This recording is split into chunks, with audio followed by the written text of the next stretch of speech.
Unlock the power of your mind. This is Provocative Enlightenment with Eldon Taylor.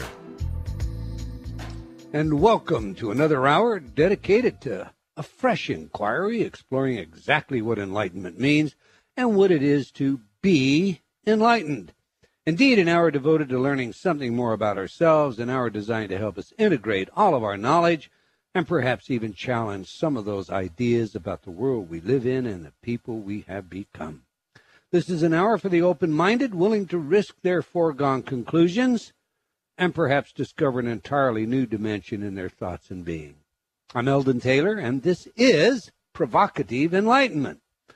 Now, every week I read some of your letters as our way of respecting the very important role you have in helping us to make this show successful.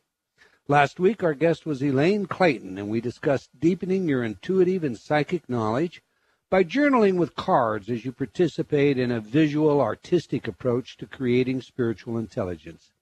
Deanne wrote, Eldon, it was a great show. All your shows are filled with a spirit of such kindness, respect, and intelligent conversation. It feels good in every way and keeps me thinking and coming back for more. Well, thank you, Deanne. We sincerely appreciate your feedback. Richard wrote, I look for real, and Elaine is real. Now, that's a compliment in my book. James wrote, outstanding show. Many thanks to our own magnificent Elaine. Now, if you visit our chat room, then you realize that Elaine is usually in the chat room with a number of other outstanding and gifted people, including James. So if you haven't yet joined the chat, please do so. You're in for a real treat. Okay, Mary Ellen wrote, thanks for bringing us another sterling show. Gail wrote, hi, I have your Empowering Intuition CD, and it's great. Porter wrote, I love InnerTalk programs. I've been using them for years and have had incredible results. You guys are the best. Well, Porter, we never tire of hearing success stories like yours. Indeed, for me, every one of these stories becomes a warm fuzzy, and when I think about it, it reminds me that each of us can truly make a difference in someone's life if we but care to do so. Our guest today has made a difference in many lives, but we'll get to that in a minute. Lou wrote, thanks for your brilliant work. I'm looking forward to using your products to move my life from stagnation to vitality in order to share my gifts and to enjoy the rest of this lifetime. Well, thank you, Lou, and may you know the best in life. Julie wrote, thank you for all the free stuff. Very helpful and appreciated. Well, you're more than welcome, Julie, and I will use your letter to segue into a reminder to all of our listeners about our free programs. To get yours, simply go to InnerTalk, INNERTALK.com, and choose free programs from the left-hand navigation pane. These are not samples. This is the real deal, the scientifically proven InnerTalk technology, repeatedly demonstrated to be effective in multiple double-blind studies carried out by independent researchers at leading institutions such as Stanford. So there's no reason to wait. Go get yours today. While you're there, be sure to sign up for my free newsletter. Each issue features articles, humor, and from time to time free items and special sales that are only available to our subscribers. So be sure to subscribe. Alexander wrote, hi, my name is Alex, and I am from Moscow, Russia. A few months ago, I bought Eldon Taylor's book, Mind Programming. It helps me to get a better understanding of the essence of human thought. I'm 20 years old, and I think that I sometimes rely on various factors which come from outside with an agenda. I truly believe that your book will help me, and it has already opened my eyes to many things. Well, thank you for your thoughtful note, Alexander. We all are influenced daily by the 24/7 media cycle in what I think of as a mediaocracy environment that we live within, and everyone seems to have an agenda, something they want us to believe, buy, or vote for. You're wise to guard your mind and protect your thoughts and use the tools in my book to do so. Rhonda wrote, I'd love it if Eldon did a show on NLP specifically. Well, Rhonda, we pay close attention to your wishes, and your wish will happen. We have already reached out to Richard Bandler for just such a show. As far as I'm concerned, Bandler is one of the fathers of NLP. All right, that's all the time we're going to take for letters, but I do invite you to opine by sending your email to eldon@eldontaylor.com or by joining me on Facebook. You can also just leave comments on my website. I do try to read all of your letters. Obviously, we can't get them all on the air, but they do impact our programming. I highly value your input, and I do encourage you to please provide your feedback. And once again, thank you for your continued support. Now to today's show, Growing Up in Heaven.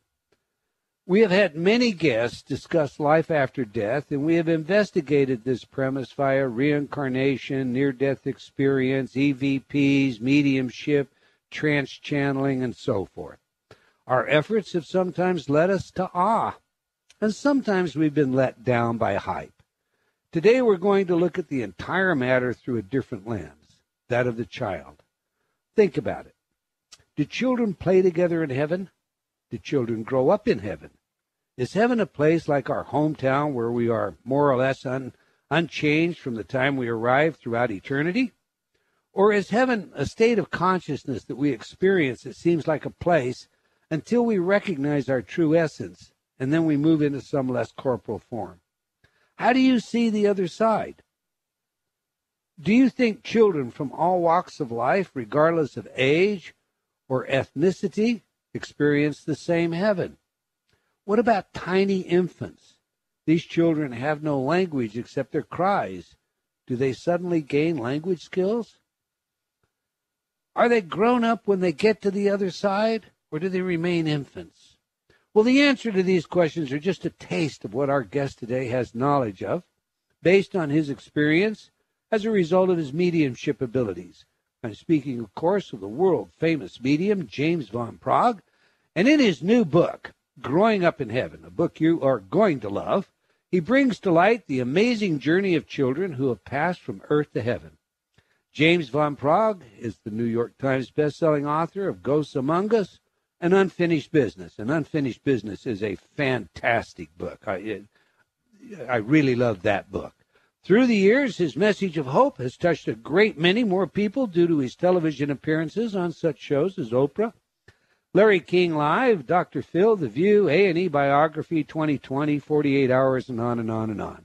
His unique paranormal experiences during the past 25 years have led him to author best-selling books, conduct seminars to sold-out audiences worldwide, and produce several successful television shows. And I got to tell you, Heaven Revealed, in this new book, Growing Up in Heaven, Newsweek says this about the book. Van Praagh shows us how eager each of us is to find some measure of transcendence as we make our way through this world. He has changed people's lives, banished the fear of death, and brought grieving parents the solace of their dead children's presence. It is impossible not to be moved, and I've got to tell you, you will not read this book and not be moved. So let's get him in here. Welcome to Provocative Enlightenment, Mr. James Van Praagh. Hi, Eldon. Thank you very, very much for the introduction. Very sweet of you. Very nice. Thank you. Well, it's my pleasure indeed. I've looked forward to this show for some time. So yes, same here. I've read all your books, and I'm one of your fans. I have to tell you that. So let's begin this way. How about telling our audience a little bit about yourself and when you first discovered your mediumship abilities? Okay. I was a little boy, very much like the movie The Sixth Sense.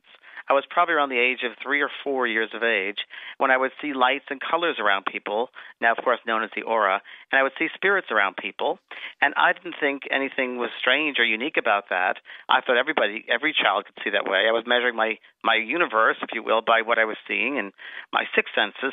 And I thought everybody could do this or see this and have this experience. And it wasn't until my mother said to me, James, not many people can see those things, so you've got to be very careful who you tell that to. And that was probably then around the age of 6 or 7 she said that. So ever since then, I've been seeing these spirits, and very loving spirits and no negative spirits. And probably around the age of 13, 14, it stopped. Didn't pay attention to it. It stopped very dramatically, and it was nothing happened until my early 20s when I went to go see a medium with a friend. And I didn't really know about mediumship then. I didn't really have an understanding of life after death. I was raised Catholic, and that was, I guess, my benchmark of life after death, of the heaven world, until I met this medium, and he looked at me and he said, you are a medium yourself, and the spirit world has plans about you. You're going to help to change the consciousness of this planet. And I thought this man was crazy. But I went out immediately and started buying books on life after death and psychic phenomena, and I read as much as I could because there was something in these books which was very familiar to me. and I started meditating. I started a regular meditation exercise, and not a formal exercise, just really one by myself. And after about a week of meditation, I started seeing again the colors and lights around people and the spirits. And that was when I was 24. So now it's been 30 years now. So that's that's a small part of it. There we are. Wow. Yeah.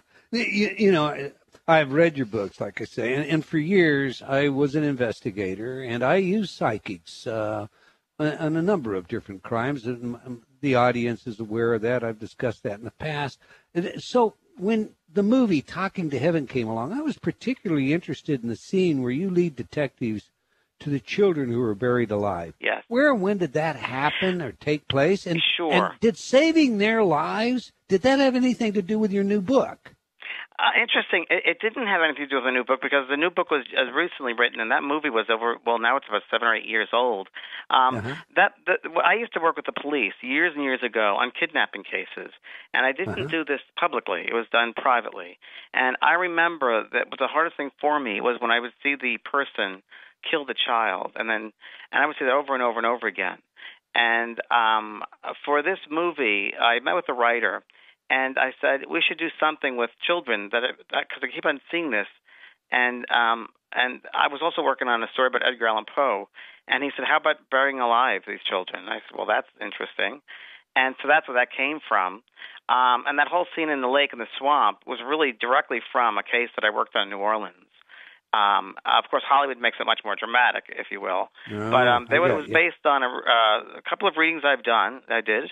And the first half of the show, of course, the movie is very, very biographical, very, very true to form. The second half is a little bit more Hollywood, a little more a story, and a good story, I would say, a very good detective story, and worthy of a good viewing, I would say.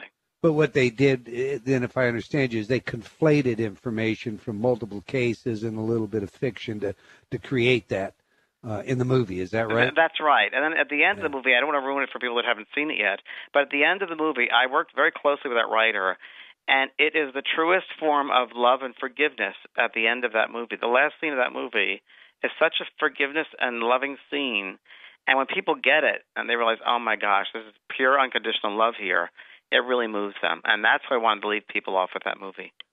It is a great movie. It is a great story. It's based on your book. Yes, Talking to Heaven. It is a great one. And you know, you really do impact lives, and there's no question about that. And I think your message is a genuine message that, irrespective of where it came from, has just certifiable value. But with that said, the skeptics sometimes criticize your work. Oh, sure. So, I mean, indeed, it's true. You once stated on Larry King's show the following: "We psychics are here to help people, heal people, or help people grow, heal people. Skeptics are just here to destroy people. They're not here to encourage people, to enlighten people. They're here to destroy people." Now, the skeptics find that to be a dodge, not an answer to their position. So my question to you, James, is: does these kind of attacks, do they influence you at all, and if so, how? Well, you know, when they made that comment, it was a time where it just seemed like they were just parasites. Nothing they were bringing to the table. Even critical thinking wasn't there and I respect critical thinking, but they were coming up with some notions of something called cold reading and assuming a lot of these things where they never even had the experience. They're never even present, and they still do that. I mean, if they sat in an audience with me and they see the work being done, it would be incredible for them. I don't think they would want to change their paradigm. And I think that's what it is. I think people don't want to change their paradigm because when you change your paradigm, you have to take a responsibility, which a lot of them are not ready to do. So it really does bring – and I knew when I got involved with this work, when Spirit gave me this work to do, that it was going to be a challenge. It's always a challenge to open up people's minds and hearts because most people live in fear. They don't live in love. So you're really challenging people's belief systems. At any time you want to challenge people's belief systems or create something new, there's always going to be a conflict. There's always going to be those that are staunch and holding on. And that's part of the work, I think. That really is part of my work. And people say, well, does it bother you? And I'm like, a part of this, of course, it does. I'm human. But then I got to look at the bigger picture. And the bigger picture is, well, at least they're thinking. You know, at least they're thinking. Maybe they're questioning. I think it's good to question things. I think it's very good to be skeptical. I don't think it's good to be a cynic, because I think a cynic, their mind is already made up before they even have the experience. But a skeptic is open to possibilities, which I was also very skeptical before I did this work. So a skeptic I'm fine with, but the cynics are ones I don't have time for, because they make up their mind before they even have the experience. That's a very good differentiation, skeptic versus cynic. Mm-hmm. Okay. But and now, you know what that also, Eldon, said, let me just share something with your audience, which is Spirit gave me this recently, which I use at all my workshops. What anyone thinks of me is none of my business. Okay. Now, listen, when you say that, Barbara Walters recently had a go at you on The View, and I believe you were attempting to help her. So when people respond like that to your attempt to assist them in some way, does it give rise to causing any hesitation before you volunteer to help others? Yes, I should not have done that, actually. I was sitting on the couch of The View, and she was right next to me. And when I'm a sensitive, and I'm picking up energy left and right, and I'm seeing these things, and she's like next to me needing help. Well, I'm a man of service. And I said to her, can I do a reading for you or meet you privately? She goes, yes. And then she grabbed me afterwards, after the show was over, and she said, read me now. And so and I shouldn't have. I just said, no, we'll do it in a proper way. And I was caught up with reading the audience, and I was kind of a different state of consciousness, if you will, that altered state of consciousness. So I didn't have my whole thoughts about me. But I did the best I could with it. And I can't, she's ignorant about how reading is done and doesn't understand the work.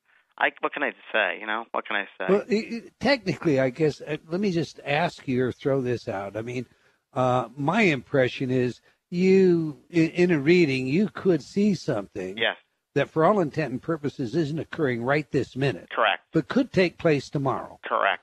That's right. Because linear time is not relative when you're dealing with the intuition, as you know this, as with intuition and psychic work, you're looking at time which is not linear per se. So it could be the past, present, future. You get a sense, if you will, a subtle sense that this will be the future. You're not sure exactly when, and I'm only speaking from my own experience. I'm not sure when, but I know it's in the future. But I know when I'm seeing something, like with Barbara, I saw white blood cells, and I knew white blood cells means an infection. And I said, there's something wrong with your blood. There's going to be an infection, so you got to watch your blood.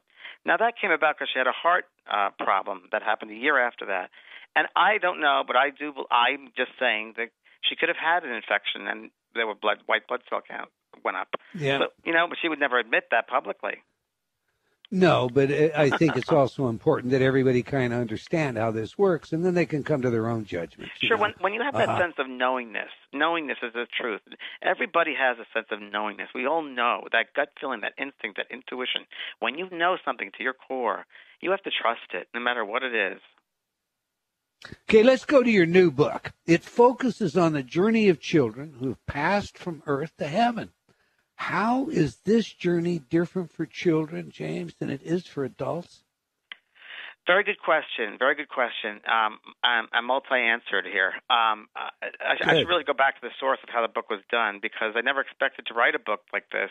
But several months before I started the book, I saw spirit children all around me. And I kept on asking my guides, why are these children around me more than usual? And they said, they're helping you write your next book. I said, really?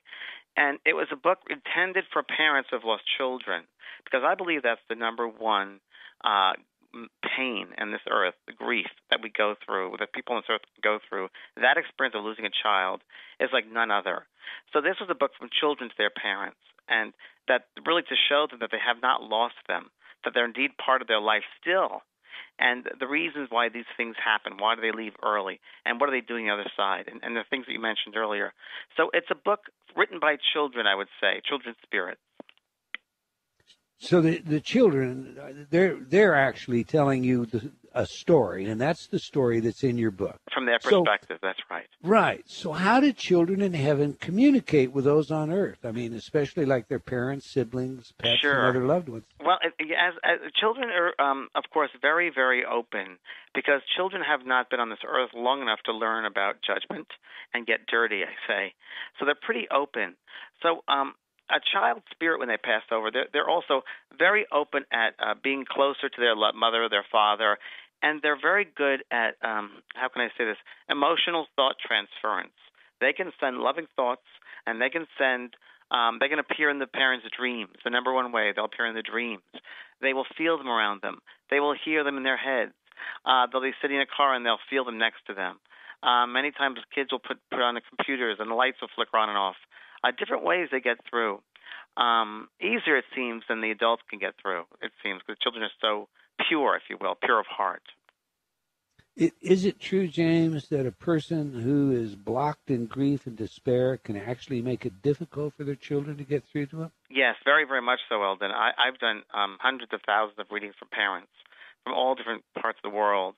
And when there is a parent that is so, if you will, obsessed with the grief and just building up those walls, and they want so desperately to hear from their child. They want so desperately. Unfortunately, what that does, it blocks them. It blocks the energy. It's all energy. So when that parent is sitting there thinking, come to me, come to me, come to me, and they come to my workshops, they come to my demonstrations, and I try telling them, please, you need to be neutral. Your mind needs to be open. You cannot control the mind, the thoughts. Let it be open and let your child come through. If you're trying to control that and have them come through, it's not going to work. It's actually shutting down. It's doing the opposite effect than you want. And that's very hard to tell parents. But once they see, by the demonstration, by me demonstrating messages to other people in the room, how it works, then they can begin to be more open and then receive messages. But let's assume a parent is going through this grieving process and they can't come see you for some reason. Is there any other kind of, the unblocking, is it just a matter of really just letting go? Well, like you say, it is a process. It is a process.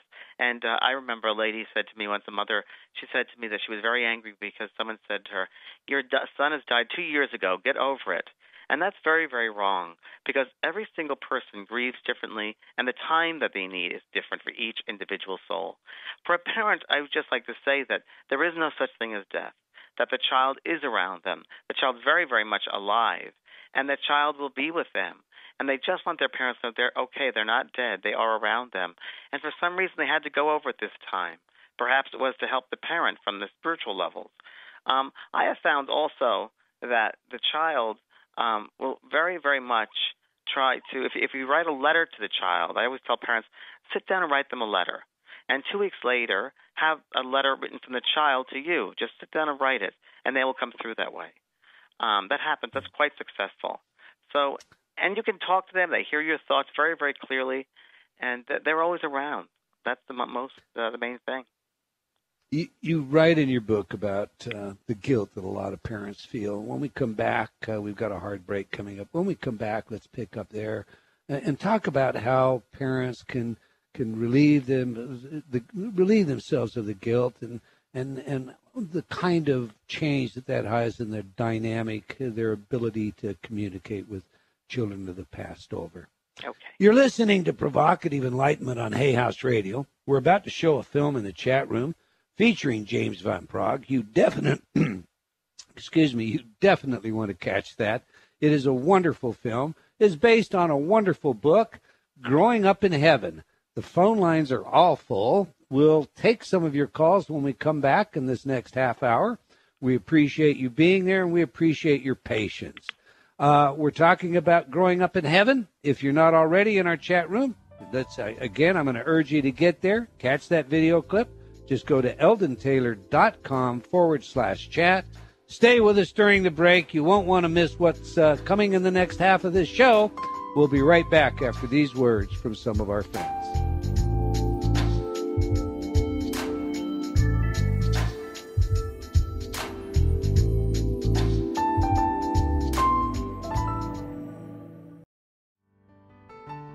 Confusion, deception, manipulation, feeling a bit controlled, lost. Learn how you can take back control of your life through proven techniques in Eldon Taylor's revised edition of Choices and Illusions.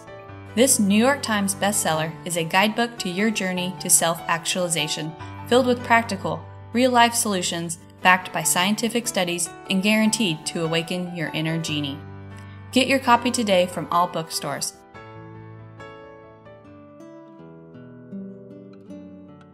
Have you talked to yourself lately? What does that inner voice say? Are you constantly hearing negative feedback? Ready for a change? Inner Talk, Eldon Taylor's patented subliminal technology, can do just that. Change your inner self-talk. Turn off the negative by replacing it with positive affirmations. Inner Talk has been researched at universities such as Stanford and by governments around the world and has been proven effective at priming your self-talk. Armed with a new positive outlook, you'll find everything becomes easier. From losing weight to stop smoking, giving presentations to riding horses. Learn new things to being a powerful salesperson. Choose your title for change today. Visit www.innertalk.com. That's INNERTALK.com. Innertalk.com.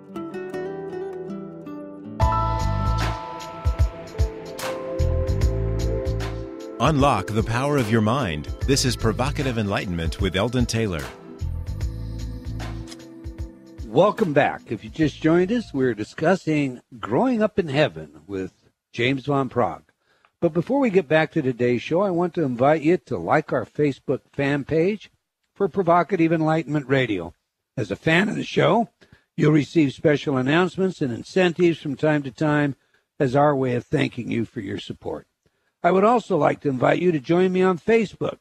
And while you're there, be sure to leave me a note. Tell me what you think about the show. And if you like our show, please spread the word. We genuinely appreciate your support. You're a great audience. Once again, thank you for your support. Now, we're honored today to have James von Praagh with us. And before the break, I suggested that when we came back, we were going to talk about the importance of parents letting go of guilt. So James, pick it up from there and tell us how important that dynamic is and how that may smooth it out, make it more possible for parents to actually communicate with children that have passed over. Sure. And again, it's not an easy answer because I don't want everyone to think, well, this is the way it is, because every individual soul has different lessons they have to learn. And there might be some souls that must learn about guilt, must learn everything about guilt. And so they might have to go through the experience to learn about that.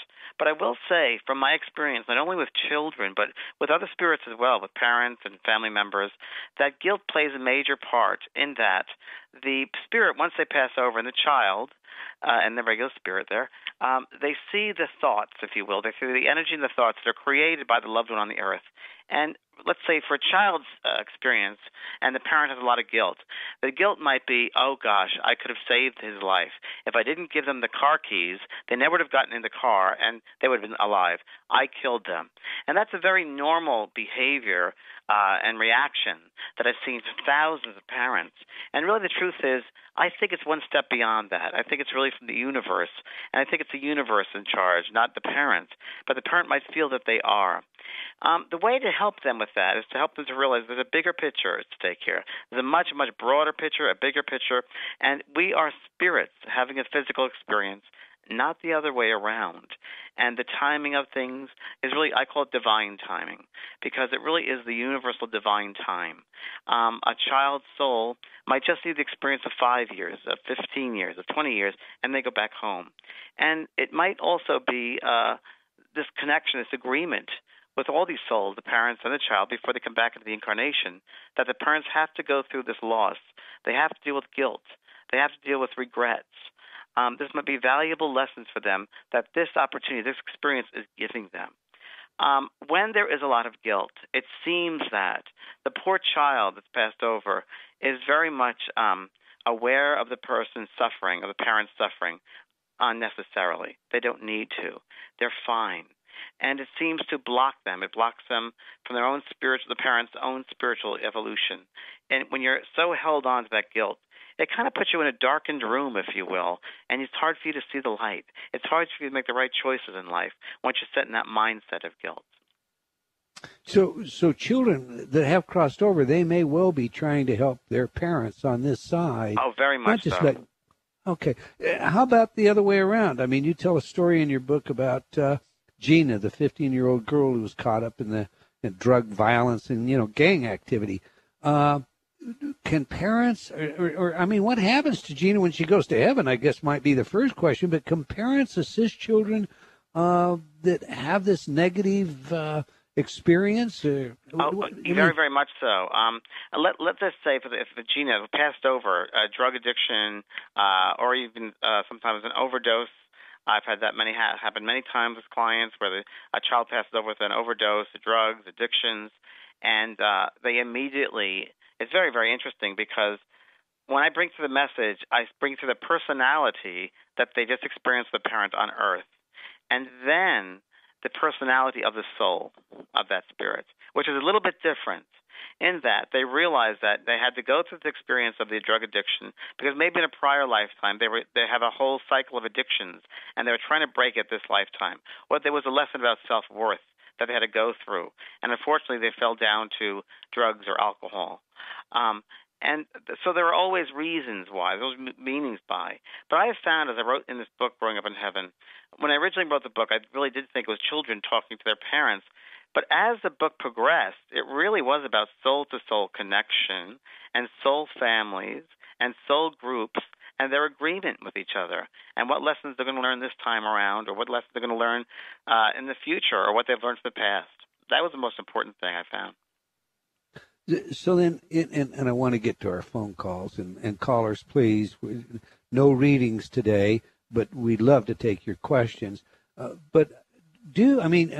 guess in my mind, when children get to the other side, I have always thought that, you were grown up, whatever that might mean. We're always, you think of the older people when they pass over, and you think they're portrayed as being in their prime, or they're portrayed as being in a very healthy place. So I've never thought about children as continuing to be children. Do they grow up in heaven? Yes. What happens is, and remember, Eldon, this is very important for everyone to realize, that we are looking at this from this three-dimensional world, from our physical laws. So, when we try to apply physical laws to another dimension, it's a little hard because, again, we're looking at it with these rose-colored glasses. So that be as it may, spirits have said to me that, yes, as children, they will grow up. As babies will grow up. Children grow up to adults. They go to schools over there. They will innately learn about the gifts that they have within their soul to develop that even further. They're able to take classes in many different types of things, even in subjects we don't even have here on this earth. And they talk about how now they'll be of service in many respects. I have found many children have passed over. Let's say they died of a drug overdose. They will help addicts on the earth. They'll come back and be one of their guides and help to influence them positively with choices that they make. So there are all different reasons, service jobs that they do over there. They go to schools over there. They live a very, very full life over there. And then you have to remember they are souls. They are souls first and foremost. And they're more than just this recent personality that just lived on this earth. They're much, much more than that. This personality is just one of many that soul has. Okay, James, do they reincarnate at some point? Yes, there is. I do believe very much in reincarnation, and I do believe that we as souls, and what is reincarnation? Really just to gain learning and experience in different places. You can reincarnate or come back to this earth. You can go to other solar systems, other planets, other forms of life, and it seems that the soul can be in several places at once. So yes. Go ahead. No, I was just going to say that some people thinking about this should not think of it in linear terms because, like right now, as I'm talking to you and the people listening, we're existing on this physical level. This is the densest part of our being, but we actually live on many different levels. We, as a soul, have many different bodies and awareness and levels. We're only aware of the densest part of ourselves, which is a physical self, but we are right now alive on many other levels. We're just not aware of it. I believe the same in reincarnation. We could be in several places at once and not realize it. Okay, so is it possible to grow up in heaven and also grow up on earth at the same time? Yes. What happens is it is possible to grow in spirit. In the spirit world, we do grow through our services, through work with other people. We grow spiritually. We evolve. It seems, though, that we can evolve quicker, faster on this earth, because this earth is made up of people of all different levels, all different spiritual awareness, very evolved people, very unevolved souls. And because we have that dynamic, it sets up various experiences and lets our souls have these experiences, these rich experiences, in order to grow and understand. So it seems we can grow quicker over here on this side than we could on the spirit world, because we see people for who they truly are in the spirit world. So we're not as challenged as much, if you will. Yeah. No, I was just going to say, it's such a rare opportunity to be able to just question you like this, that I could dominate all your time. That would not be fair. I just want to say also that the quickest way we can evolve is through the energy of love. Love is the fastest and most quickest way to grow, whether here or in spirit. Love is the energy, the force. All right, let's get some of our callers in our chat room involved here. I got a tough one for you. Thomas out of the chat room says, I can't find the movie anywhere, and I want to purchase it. Would you please ask James where I can get it? Yes. She can get it. Everybody can go to my website, which is vanpraagh.com, and I have a store page. And on that store page, we have the movie for sale, and we have all my books there and all my CDs. So vanpraagh.com, store page. Okay. Let's take a phone call. Let's, again, for all of you that are calling, no readings today, please, but we'd love to have your questions. So let's go to Gabby in Tucson, Arizona on line 5. Gabby, you have a question for Mr. Van Praagh. Yes, I have a quick question. Thank you for taking my call. Hi, James. Hi, Gabby. How are you? Oh, good. Good. I had a little incident at my parents' house almost about a week ago. I don't know what it is, but I'm also noticing like a couple of things around my home, like black. I don't know if it's images or I don't know what it is, so I'm just asking. Okay. So there's a book I wrote called Ghosts Among Us, which talks about how you cleanse a house, how you clean a house. Okay. And what it is, Gabby, is it could be leftover energy. It could be someone else's energy. It could be a spirit energy. It could be a low vibrational energy, earthbound, meaning earthbound spirit. So what you do is that you need to change the atmosphere in the room or the house. Okay. And you can do it with various ways, through meditation, through playing high vibrational music, some ceremonial type of work. You could do sage, of course. So there's different ways you can do that. And again, bringing love into that atmosphere is great. Meditation, bringing that beautiful golden light through the house is another way. So these are all various ways. And I talk about it in Ghosts Among Us extensively. Okay. I'll go ahead and read that. Thank you so much. Okay, sweetheart. Thank you. Thanks for your phone call, Gabby. Thank you. All right. Out of the chat room, Gabe says, a long time ago, I saw a man die in an accident. I usually meditate, and lately I have been picking up some things that I suspect are this man's thoughts and energy. What can I tell him, and how? Well, I assume the man has passed over. Is that correct? Yes. He died in an automobile accident. So number one, I would tell this person that number one, they need to ground themselves and center themselves. So when they get receiving this information from that spirit, they know exactly who is giving them this information, who is the source, where is it coming from, and it's not guesswork. You'll know exactly who it is. I would also take a journal. I would take a pen and a piece of paper and write down exactly what this spirit comes through with, the thoughts that come through.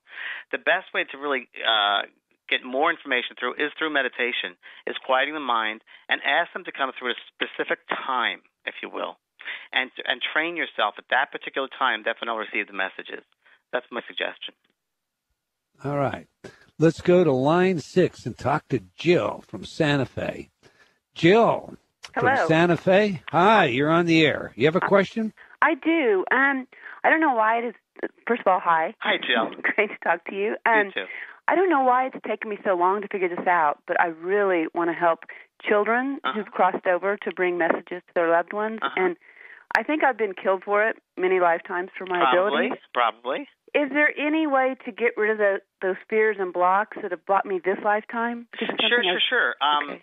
On my website, I do have a CD about intuition and how to empower intuition, empowering your intuition, getting in touch with yourself through meditation. Really, meditation is the key. Meditation is the key to go into the inner world, your true self, your soul self, if you will, and to really get to the core of your being. It seems that fears and limitations are on the outside, and they're very much of this physical world. And they could also be other people's thoughts that are on you. Understand? It could be other people's thoughts, because thoughts are like bullets. They go right to the target. So when someone's thinking something negative of you, it'll go right to you. That's what thoughts do. So you have to get to a place of, like I just said in the other call, centeredness and groundedness, and learn how to meditate, learn what's coming from your own stuff, your own source of power, and what's not real, what's illusionary. Great. Okay? Okay, thanks so much. You're very welcome. Okay, thanks for the call, Jill. Okay, bye-bye. All right, just bouncing back and forth. We'll go to the chat room. I love that. The chat room. Kay says, I have a question. A couple of months before my husband died, I had the feeling like someone was trying to tell me something. I experienced low whispering in my ears, but could not understand what was being said. The closer it got to his time of death, the louder the whispers got. But I still could not understand anything. I felt like I was being told something, but could not hear it clearly. Is there any way to enhance my ability to hear the other side? Again, the same response. Go to my store page and get the intuition. Download that lesson. It's great. It's 10 lessons, and you can take it whenever you want. That's the best way to do it. A lot of people respond extremely well to this lesson I put together about their intuition and empowerment. And I mean, I have emails and emails from people who had experiences who have really started to open up to the spirit whispers, if you will, those subtle messages, and be able to hear them. It also, Eldon, I should say, it is a process. It is a process. It is not something that you take a pill and all of a sudden, you can hear spirit voices. It is a process, and it is also a patience. It's patience, and it's meditation, and it's doing it for the right reason. Are you going to be a vehicle for spirit to help with the spirit world, to bring through messages of a high order? What is the reason? What's the reason why you're doing this work? So someone who's interested needs to ask themselves that question. It shouldn't be just for the heck of it and just a fun thing to do and a curiosity seeker. It is really of service if they want to really do this. Not Ouija board time for sure. Oh, good. We love that. All right, let's go to line 7. D out of Syracuse, New York, has a question for you. Welcome to Provocative Enlightenment, D.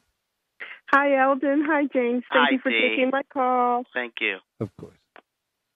Yeah, so my question, and I did type in the chat room, too. My question was kind of twofold. I had a really wonderful dream and vision from my dad who had passed 10 years ago. Great. And it seemed that he had a really clear message for me at the end, and I know he's always around me. And like the summer when I went to put flowers on his grave, there was actually a beautiful fresh rose along the roadside just for me as I entered into the cemetery. My other second question was that maybe about 38 years ago, I lost a baby boy in about 6 months gestation. He lived less than a day. And my question is, how old would he be? Because I know he's up in heaven and he's growing.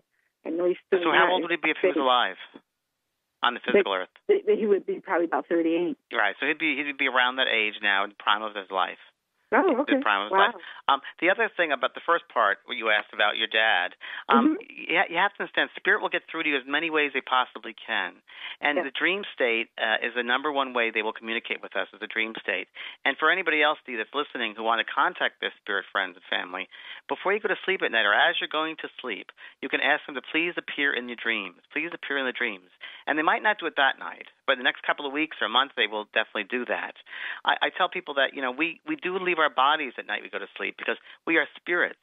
And we, as spirits, will leave the body, usually out of the crown chakra, and we will travel for miles and miles and miles into the spiritual realms or the astral world, and we'll see our loved ones, and we'll see our guides and teachers. And sometimes we remember with a conscious mind, and most of the time we don't. But that does happen every time we go to sleep. So you'll always see your loved ones, and they'll always try to get through to you in different ways. You mentioned the rose. They do things with songs. They do things with signs. I was just in Israel, and my father this man came over to me. He didn't know who I was. There were thousands of people. He came over to me, and he said, excuse me, is that St. Francis right there? And there's a statue. I said, yes, I think it is. And he said, where are you from? And I said, California. Where are you from? And he said, Maine. And I looked at his name tag, and it said Alan Lewis, and that was my father's name with the exact spelling. So they come through in all different ways. All different ways they come through. So just be open to it. Yes, very much so, very much so. Thank you so much. Thank you very much. Thank you for your call, Dee.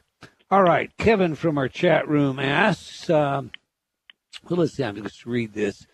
Can you ask James why some people like myself have since a very, very young age feel homesick for home, universe, in quotes? It has been a lifelong longing for me. It is like I came back very quickly from a past life or something like that. Yes, many, many times souls will, when we first pass over, one of the first things that happens to us is we have a life review, and we see all the good, the bad, the indifferent things that we just accomplished in the life. Many times the soul feels like, if I only had a chance to come back, I would do it right the next time. I would do it right the next time. And there are times that a soul will come back and if I can say it this way that people understand it, before their time. They rush it. And things feel out of kilter. They don't feel like they're part of the timing here. Things feel a little bit off. So many of us do that. The best way, again, is to once again ground yourself, center yourself, learn who you are. That will help you. And by having awareness, knowledge, and wisdom of the spiritual levels, of the spiritual world, of just the spirituality, it does help one. I also should say that many people have a sense of feeling foreign on this earth. I know I do. I'm sure, Eldon, you do. And I think it's because we realize on some level that this is not our natural place. This earth is really a schoolroom. This is not our natural state of being. Our natural state is in the spiritual realms. So I think on some level we pick up that. That's what I think that is. Okay. Let's take a phone call from Margaret on line 8 out of Portsmouth, Virginia. Margaret, you're on the air with James Van Praagh. Do you have a question? Yes, I do. I would like to know, when adults cross over, do they ever come back as babies in the same family? Oh, very much so. Yes, they will. There'll be an aspect of that soul, okay, so just think of that. Let's say it's a pie, okay, and there's different slices of the pie. And that adult that just passed over is one slice of that pie. But another part of that, another slice can come back as a baby, but it's still part of that pie. Do you understand? So it's an aspect of that soul group, that soul being. It's an aspect of that same soul. So many times they'll have the same personality, they'll have the same appearance, physical traits, so that does happen. Okay? All right. Thanks for calling, Margaret. Thank you. Thank you. My turn. Your office sent me over some questions for me to ask. Oh, and did they? I looked through these questions, and that's nice. I'm sure I really like that. Yes. But as I look down these questions, there's one that really intrigued me. And so I've got to ask that. Have you ever done a reading about children that rendered you speechless? Yes. Yes. Come on, you can't leave it at yes. You have to flesh that out. I've done many, actually. I've done two I'll talk about, but there's so many. I mean, it's hard to remember them all, but two that stick out that I remember was one where I was doing it's called a Spirit Circle. I do them once a month in Laguna Beach, about 100 people, very intimate. And I remember there was a young spirit boy, and he was behind his father, and the father was in the first row. And the father was wearing a leather jacket, leather pants, leather hat. He was a motorcycle guy, and he was drinking a drink, like an alcoholic drink. And I looked over to him, and I saw the son. The son said, "Please help my father. He's become an alcoholic." I said, okay. So I went to him and said, sir, and I was joking around with the guy, saying, "You're drinking at my event," making a big joke about it, because he was very nervous. So I eased up the tension, and I said, "Your son Mike is here."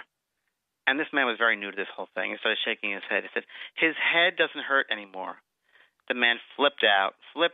He said he died from a parachute. The parachute didn't go off, and he jumped out of a plane. And I said, he wants me to tell you he's with you, and he wants to save your life from drinking. You no longer need to escape. You no longer drink. He's with you. And he moved the statue on the side of the bed stand. And the guy started crying even more and more and more. And he said, "It moved last night at 3 o'clock in the morning. I have a statue of a little boy, and it moved." And then the thing that really got me, the son said, Mike said, "Daddy, I want to thank you for putting a tattoo on your body about me."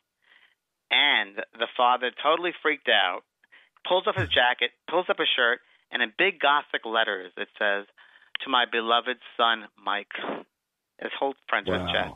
And I was freaking out. I was totally freaking out with that, because it was just an amazing experience to experience that right away.